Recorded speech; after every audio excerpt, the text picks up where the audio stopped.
At this meeting? All right. We have the minutes. Have everyone had a chance to look at the May 17th minutes? I made some corrections. Were they sent out, the minutes? Yeah. Today? I didn't see them. I looked this morning. When did they come out? Okay, that's why. You want to defer that till next time? I trust you all. Michael's meticulous. Are there other motions? Did you get the corrections I had? I did, yes. Those are the ones that are submitted. Yeah. Oh, okay. Are there any other corrections? I'll move to approve those. Thank you. Second? Second. All in favor? Aye. Great. All right, so now we have, we're about to start our serious business of designing a school. So we thought about putting together a design review subcommittee. And with our new fully staffed board committee with 8, we can have up to 4 people at any subcommittee meeting without having to have a notified meeting. So from the committee, I've asked obviously Diane, and I've asked Katie to join that committee. Duke, you're going to be on the committee, and then usually it'll be Rusty, or we can move somebody in and out. These will be afternoon meetings, so I know everybody can't attend. The whole purpose of there is to really move the project forward, getting into the schematic phase and then eventually the design development phase. The people who will be at the meeting will include also Mike Lynch.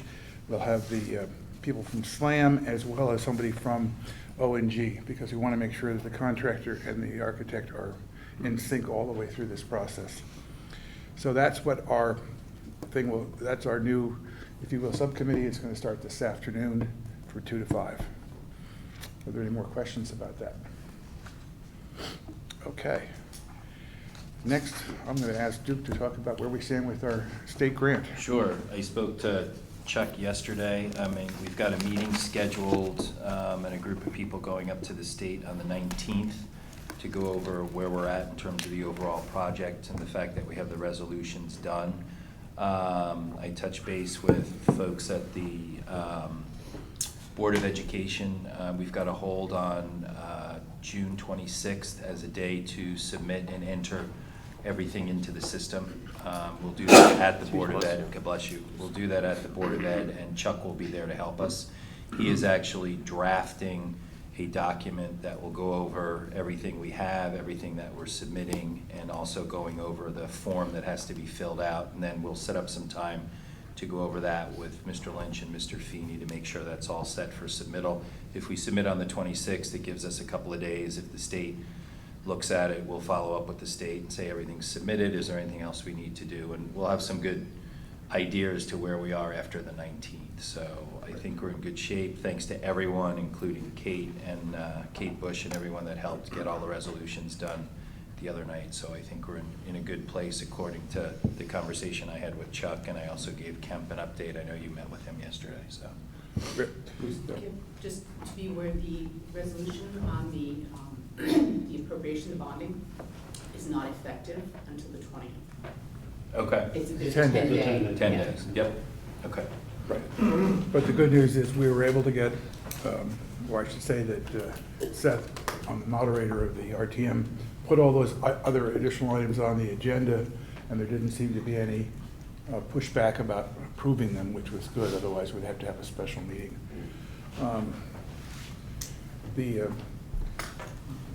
The meeting on the 19th that we're going to go to is probably a big one, because that's where we sit down and talk with them about the specifics of what we have and what we don't have, what we're missing, because we want to make sure it's all according to Hoyle. Otherwise, we get caught in the trap of rejection. Okay, the status of yesterday, I know we sat down for about an hour and a half, but ongoing contract negotiations with SLAM. You want to, these people were here. Do you want to bring us up to speed where we are with that? Yeah, so we met with Chuck, who from Colliers, who we've hired to gives us some advice on the architectural and construction management contracts. We went through the architectural contract in some detail. Mike Alfieri was there and Kate Bush as well. And we got some good advice from him, and I think our next step is to consolidate our comments along and coordinate with the town lawyers, and then get back to SLAM with a response to their contract proposal. So I sent Chuck's comments to Patty yesterday, and as I was leaving, I think it was actually later, I was home checking my email, I saw he sent me their version of the 201, so I will send that to Patty this morning, Okay. so that she'll have all that in, basically coming up with our counter proposal. As I understand, the big part of it still to be done is the portion which deals with general conditions, which have to be agreed upon between the ONG and SLAM. We want to make sure that there's no, well, you're going to do that, aren't you? No, I'm not going to do that. And we want to make sure that that's really buttoned up. And that will be done shortly. Right, and SLAM and ONG and AP are coordinating on that component right now, and Then we'll check it out. And then we need to consider the town's stake in that as well. A few interesting things came up yesterday, which I think were pretty important with regard to the contract. We need to, Chuck proposed that we have a project budget that's in the contract, as well as a schedule, and felt that even if we end up changing that, that it's important to establish that for the purposes of the contract. So, that, Right, and it was the construction part of it, not the soft cost, just the That's right. construction part. yeah. Okay. So I think that's something we can raise tomorrow at the design review meeting with. This afternoon. Sorry, this afternoon, yes. This afternoon, and try and move that decision further along, and try and determine that as soon as we possibly can. Okay.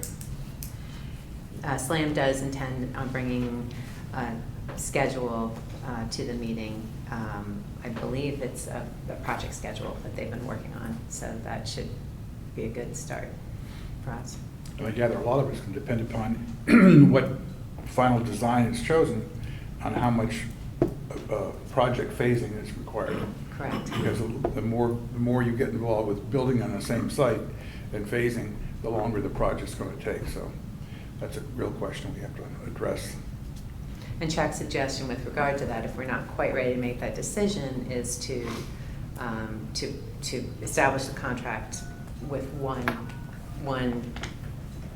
scheme in mind, and then if it shifts, adjust the contracts. Is there an emerging bias one way or the other on that? I mean, it was kind of up in the air since we saw presentations that went both ways.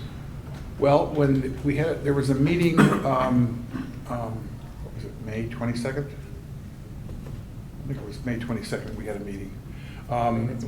There was, SLAM was there, and the superintendent was there, Tara was there, you were there, and I was there.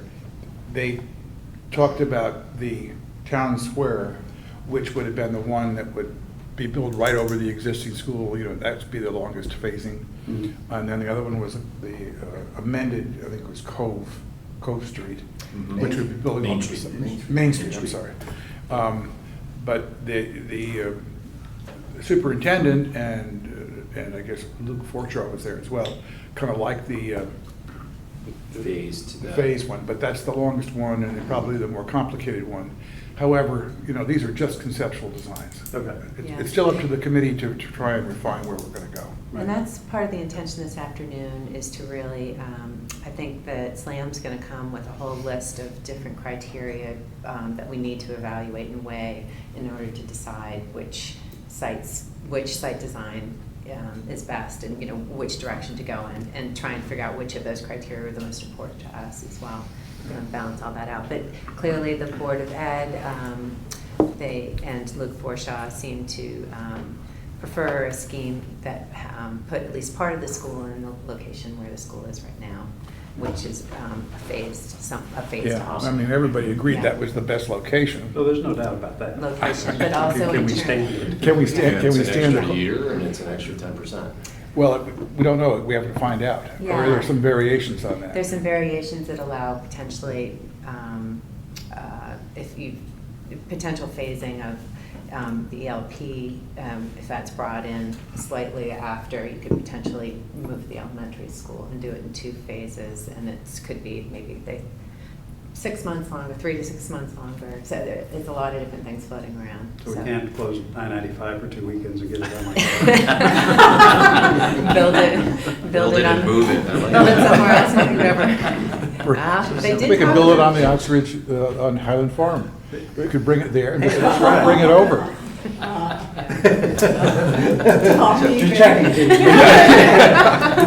That wasn't real, sir. That wasn't real. We're just joking. We're just kidding. Please. Talk about intensifying the use. Are there any more questions on that particular aspect of what we're going to do this afternoon? Okay. Can I ask a question? Sure. Is there any reason why we should wait until the new superintendent is actually here to involve him and get his opinion? Or, Tara and I have kind of kept him up to speed, and we're actually meeting with him next week. So I'll follow up with Tara if we need to get him more involved sooner than later. Okay. Yeah, I should say, we did confirm one thing with Chuck, because Slam had told us that the whole pre-construction phase is usually going to be 12 months. And so I thought, well, it's a long time to design a school, isn't it? And then we talked with Chuck, and he said, no, when you talk about going back to the state after each phase, you have to go back to the state after your schematic phase, your design development phase, and your construction drawing phase, and all of that has to all get approved, and they have to have cost estimates with each phase. He said, frankly, it's going to take a year. And he said, I've seen it be 14 months or 12 months, he said, but you can count on a year. So that's unfortunately, I was hoping to squeeze that process down, but apparently because of the state's involvement and having to have all of our, by the time we get to construction drawings, we're going to have all of our approvals from either wetlands, architectural review, et cetera, et cetera. So all those things have to be in place because the state will not let us go out to bid until it's clear we have all those approvals. And who knows how long it takes to get some of those approvals in terms of getting on the calendar, et cetera. The next thing on the agenda is any more feedback from Monday night's meeting? Everything I heard has been positive. Yeah. Press reports, people on my board, others that I've talked to that have seen it or heard about it, all very happy with the process, and obviously we had a great outcome, which is what mattered, so. Right. Well, Same for parents. thank you for everyone who helped. Thank you, Diane, Katie, for helping on this and Duke for helping to put this project together, the presentation together. And thank God somebody knows PowerPoint. Oh, Lord. Are there any other matters that we want to discuss today about the committee? Well, thank you. You did a wonderful job with the presentation. Good Yeah, job. well, I think all three of us, we're up there. I had one other matter I wanted to raise, Yep. just that came up again yesterday at the discussion, and I'd raised it earlier too, and I think it's just something the board needs to sort of move forward on, and that's to determine absolutely that we're the sustainability strategy for the project.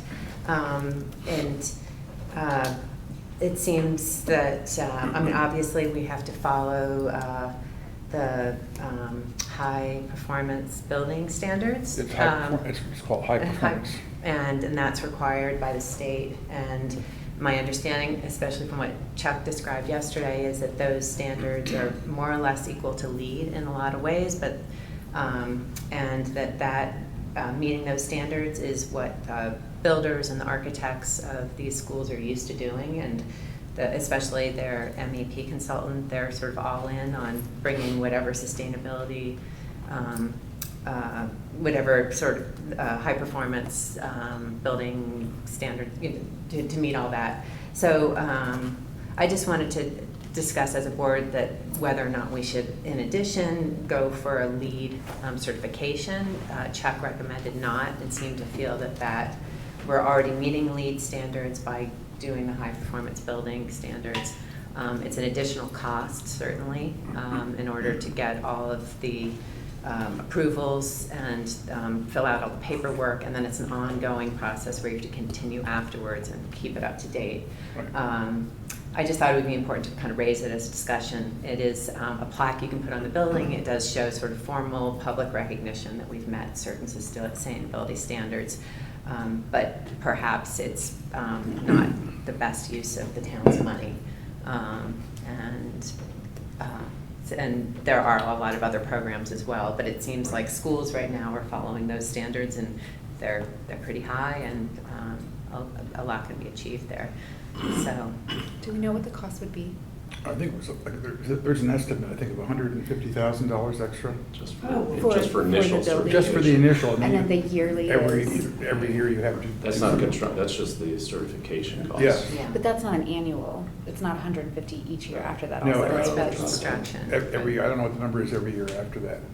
I'll give you Rusty's comments, he's not here because he's already voiced them. He said that LEEDS was a great idea that kick-started the whole process of people's attention to sustainability and building design. He said, in his opinion, within 5 years, LEEDS will no longer exist because states are all adopting these high performance standards, which basically are LEEDS type standards. And since we now in Connecticut, we have them as part of our statutes, he thought it would be a waste of money to pursue it, and it's more of sort of a vanity plaque. So that was just Rusty's point of view. Yeah, I mean, I've looked into this as well. The problem is that those standards and expectations continue to evolve as technology progresses. And so even these buildings that had LEED certification even 5 years ago, there's an obsolescence associated with that, where even if you had the standard then, people look at it 5 years later and say, well, that's not good enough, or that doesn't meet actually today's standards, but you can't change because the building's already been built. Right. So my view is that we do our absolute best, put $150,000 some other place. I like Rusty's point. The reality is all these states will just continue to push for these standards to be met for all buildings as they exist at that time, and we should do the same. Yeah. Great. Jamie?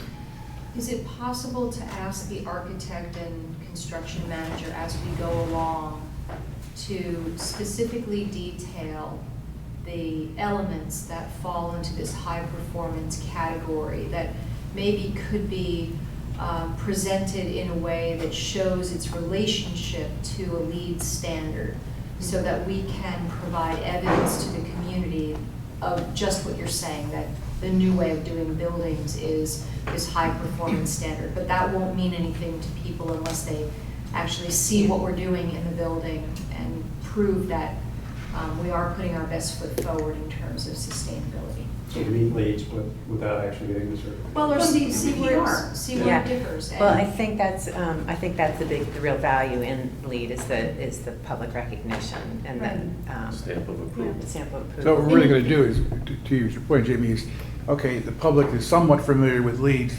Let's take the LEEDs, translate that as the high performance as we do it, and where they're absolutely the same, or where there's some difference. Yeah. In other You're words, going to- along the way, keep translating it that way. So Or that people simply see- publicize the process as a sustainable process, whether it's recognized as, I mean, I'm sure it is recognized as LEED, but when there are points along the way, so there's solar panels on the roof, or Correct. whatever systems we're putting in, water, flood Yep. water management techniques to try and bring to light and publicize what we're doing. that- Because you're going to be coming back and making updates to the Board of Selectmen or the Board of Finance, even, Kip and I talked yesterday about, going to the RTM periodically to tell them where you are. So highlight those as part of the presentation. Here's what we are doing that is making the building sustainable. It's one of our Charges. Charges and Yeah. goals, yeah. Charges. So in the end, if you do it all the way along, in the end, you can probably have a pretty great summary, Right. 1 or 2 pager of the things that you did. right. Yeah. Um, And it should really be part of almost every design review meeting we have Yes. too. So how, kind of always stopping and checking it, if every component, because it impacts everything, every part of the design really.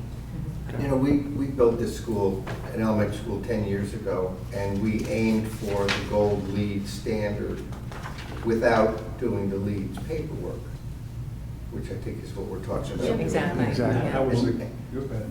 Well, it's still the most energy efficient school in New York. And how did the public react to that? They loved To it. Jamie's point. They loved it. Well, but meeting that standard without getting the certification, was that acceptable or? was Yeah, there any because issue the with that? certification back then would have cost about $85,000. And the incentive to get people to go towards these sustainability programs was tax breaks. Yeah. Private sector That's why that works was great. yeah. Right, well, they had to do something to Yeah, get the they had to do it. incentive to make people do it. So our board passed a resolution that acknowledged that there was going to be an additional expenditure to meet certain energy performance requirements. You know, things like, there was a 75 or 80% of the building that was demolished had to be recycled. The waste from the construction had there were like 5 dumpsters. This is the metal, this is the plastic, everything was separated, and you know, solar panels, geothermal heating, high performance glass. I mean, depending on what side of the building faced the sun, you had a different type of glass in those windows, and you know, light dimming plus motion sensors. We had sunlighting, we had skylights. I mean, you name it. We had solar panels for electric, solar panels for the domestic hot water. Anything you could do, you know, ceramic tile on the walls so you don't have to paint them every 3 or 4 years. You know, anything for energy, and it was well accepted, right, by the public. Beautiful building. I think that's a great way to proceed. I don't perceive that our taxpayers necessarily care that we have the plaque on the wall, but being very open about trying to achieve a certain standard and looking at those things that make good sense functionally in the long term versus just, you know, doing things that cost a lot of money. You know, I might throw up geothermal. We have some experience with geothermal here in the community. The library is currently rebuilding their system. So, you know, we want to look very carefully at those things that make the systems function well over the long term. And I think that's a great idea, Mike, to aim for a standard, but not spend the money for the plaque. I think we're all in agreement? Excellent. Okay, can we talk about the potential zoning change? I had an email from, a voicemail from Jeremy last night, who I reached out to. He said there was a meeting last night of the commission to deliberate the change further. Right. I haven't heard anything about how that's going, but his indication was that it was trending to a no, was his sentiment that he left me on the voicemail. Did you I go think, to the meeting? I did not. Okay. I just think that's such a fundamental and like critical outcome to the design. So does anyone have an update on that, or anything to add to the committee in terms of where we should be injecting ourselves into that process? Like, Well, we can, I'm gonna go down and see Jeremy right after the meeting, Yeah. as soon as he gets in. Sure. And say what happened at the meeting last night with Yeah. respect to the MU2 zone. And we'll find out. Obviously, when the 3 finalists were given their issue or problem to work on, one of the things was to come back with a design that was under the MU2 zone and one was under existing zoning. So we know we see what the changes have been, or we can see what the changes will be, and we just have to go down and find out where that stands right now. but I'm talking about in terms of trying to effectuate the outcome that we want as a body. I'm not sure that's appropriate. It's not. I don't know. I mean, I can ask Jeremy what he thinks, but Or are we supposed to be agnostic? I think you should be. Okay. I think they've already accepted public input as well, so Yeah. they can't receive any more public input Right. on Got it. during Okay, so it's a done deliberations. deal. I think the problem would be with you making, as a committee, a pitch is that you have a bit of a vested interest. You're a body of the town, and you're not unbiased. And I'm not sure that would go over well, but I think James is probably right that they've closed public. They closed it anyway, okay. Yeah, I mean, just to elaborate on what Jamie just said, the public session is closed, and I haven't gone to see what the deliberations have been. But the agenda meetings for the last couple of agendas have said deliberations only Right. for Right. this. Yep. Yeah. And That's the not town good. is not obligated to answer within 65 days because the town made the submission. Right. Correct. So they don't have to decide. But, you know, I might add, you know, became very familiar with this issue, obviously.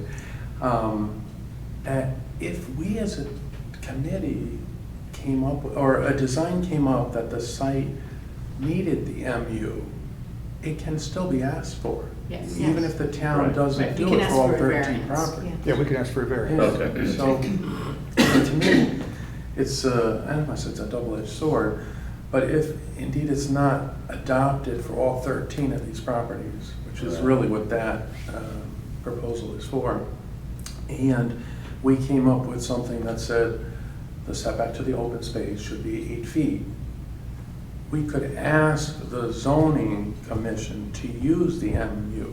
That's how it has always been used for the last 13 years. Okay. So there's, the difference Mhm. would be if they adopted that current measure, it already exists for municipal properties, those 13, not all. But we could still ask for it as a board to be used for that property. And we have gotten zoning variance. variances for school projects in the Right. past. The high school had to get a variance for the height of the gymnasium. How long would you estimate the process to be? 6 months? Well, it depends on whether or not the building committee decides to buy the neighbors' homes, but. Come on. Not this time. Then that kind of stopped the process with there's somebody fought the variance on the high school, and that did stop the fight. I can find out what that process would be, how long it would Okay. be. It would certainly be several months. Several months, Yeah.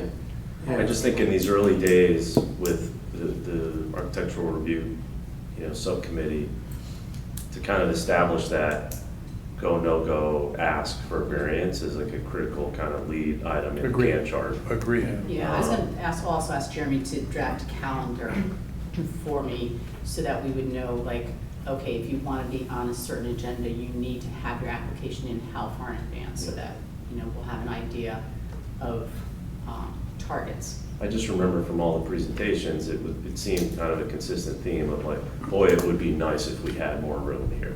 And Yeah. it was definitely constraining under current zoning, so it's probably the likely outcome to be at some point seeking a variance, and we should probably identify that as quickly as possible. Yeah, I think that certainly will be a discussion at the design review meeting, and in particular, I think seeking a variance to move somewhat closer to the open space would probably, seems to be recurring, and I think that would probably be the most welcome variance as well, as opposed to trying to build a school closer to some of the houses. I guess I just caution the notion of asking for a variance, because again, if we saw a height differential beyond the 30 feet of the current zone, or the use of a basement, or a setback issue, we could ask that the MU zone be invoked, and that would preclude a variance. So we might not need a variance. I was considering that a variance, so that my language would. Yeah, no, but I think we've got to be very cognizant of For a that, variance. for that property. Yeah. For that property. So you're saying that would be a P and Z issue, not a. But that- I believe that that's correct. I That's- believe you would go with a site plan application asking for a change of zone or an overlay of the MU zone. And P and Z would deliberate that versus going through ZBA, which is a much more stringent Right. standard. Right. Feedback and everything. Right. But all through as you're doing the design and stuff, we should be mindful of keeping planning in the loop. Yeah. So that they can point out any areas that they see as being problematic. Not that it would stop you from doing it, but just to be aware that, okay, if we want to do something in this area, get too Right. close to the Right. wetlands, these are the other issues we're gonna have to deal with. Yeah, so that leads to the second question I had, which is, how do you envision the feedback or updates of that subcommittee during the process? To like the rest of the committee or to other bodies to just kind of let us know, like, oh, by the way, we're kind of really looking to put the school here versus there. No, Yeah, that's a good question, and absolutely, I think, at the end of every phase, there would be a presentation of some sort, and board approval on kind of the big decisions about, and certainly approve the end of each phase, but even the big decisions along the way. Phase meaning like schematic versus. Schematic, really? design, development, but even, I think there are gonna be steps along the way where it's Inside it. important that Inside it, everyone inside it, yeah. makes a I decision. mean, we'll have meetings, committee will meet Okay. to discuss that, but more importantly, we'll make sure everyone on the committee and the ex officio members are appraised of everything that's going on, minutes of the meeting, what they're talking about, maybe too much, but your point about the P and Z, which you just finished on, I'm going to ask you to be sure you're clued into that so that you can work with Jeremy as the lead person on that particular area. Yep. Okay? And just keep in mind as we go through this process, and especially the design process, if anything looks like it's gonna change or alter the ed specs, that also has to go back to the Board of Ed. Right. For a vote and an update in terms of changing any of the ed specs, so we have to think about that. I mean, we meet at least twice a month, except during the summer, so there shouldn't be a timing issue there, but as we go through the process, that would have to be brought up too. And one more note about communications, SLAM and ONG and AP coordinated on developing software that we can use.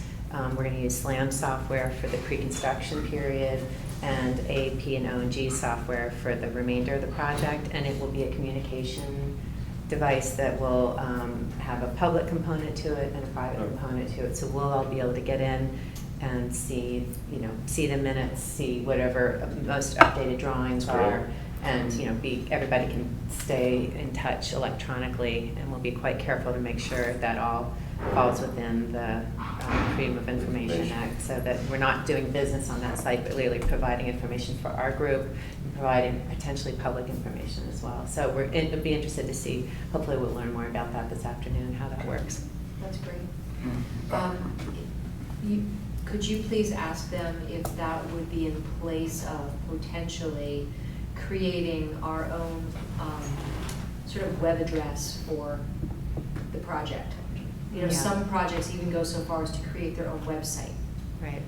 It sounds like that would be in place of that, and we can always host that on the town website as a link for the Yeah. public. Yeah. That would be That'd be nice. interesting. Yeah. We had that with a video, so you could go online and watch the building, and then at the end, they sped it up, so you could look for 5 minutes and see a building being built. That's great. You know, that's pretty cool. I just want to make sure that for the design advisory group, that if you see something that comes up, make sure that everyone's alerted to go look. Because I realize all this information is being dumped on these sites, but there's so much information. Some things we should be, hey, go look at this, please, because of this reason, okay? Certainly. Anything else? Our next meeting will probably be after one or two of the design advisory meetings, unless something else comes up that's more urgent. And we will, by the next time, I'm going to try to have some kind of a more formal schedule of what our communications should be with the various boards and or the RTM as well, and how we'll do that, when we would think about doing it, whatever. So I'll come back to you on that. Can I offer Yes. one more suggestion that came to light in preparation for Haddon Farm approval? It's really important to keep a detailed timeline of your process. So to the extent someone on this committee could do that, key dates, I took a few down that you mentioned today, but by the end of the project, you would have a great log of the key steps along the way if you do that now. We have a Gantt chart of that, and we're going to keep it up to date, but also it'll have the history as well. So we'll start with that, and then we can maybe make it more, refine it down to be more in summary form. Or we have? Yeah, I'm talking about like specific dates, you know, the date you submit your application Yep. to the state, et cetera, you know, the date you receive your approvals. It just becomes exceedingly helpful at certain points in the process to be able to detail that publicly. Are you talking about just a look back to say when things were done, or are you looking, Kind of or you keep- suggest sort of a look forward to say when we estimate things will be done, or both? I'm talking about probably a detail of the actions. History. Not a look forward, you have that in your Gantt charts Right, and whatnot. okay, history. Yeah, the history. But I think when you, as you refresh the Gantt, you could, your suggestion, go back and do it and just add the levels of detail. What we did. Of what took place Yeah. in the same document. We'll start with the Gantt chart, only because it starts from the very beginning.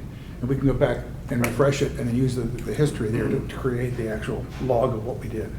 Is there a format in terms of what people requested or what you were asked to provide or present that worked better for that? In other words, it's just a Word document with a list, is it a calendar, what? Yeah, mine, I put it together and it was just a Word document with a list. There's many different things that you can do. The professionals you've hired may even have a system that allows you to do that in one way or another. Yeah, and that may be part of this website that, or the software, that might be a component of it. Okay. Great. Any other business? Do I have a motion to adjourn? Motion We're gonna do the next meeting. We're Oh, not gonna establish. we're going to establish, I think what we'll do is, I'd like to do it after we've had 2 advisory Okay. meetings. We'll also, Just so we can, determined. we'll also have an update from the meeting from the state, so. yes, we'll have it. Okay. We're going to meet with the state on the 19th, so I would say probably toward the end of June, but we'll set that date Soon. soon. Perfect. Okay? Thank you all very much. Thank you. Thank you. Thank you. Vote to adjourn. Yeah, oh, I'm sorry, did I? Second. Yes. All in favor? Aye. So,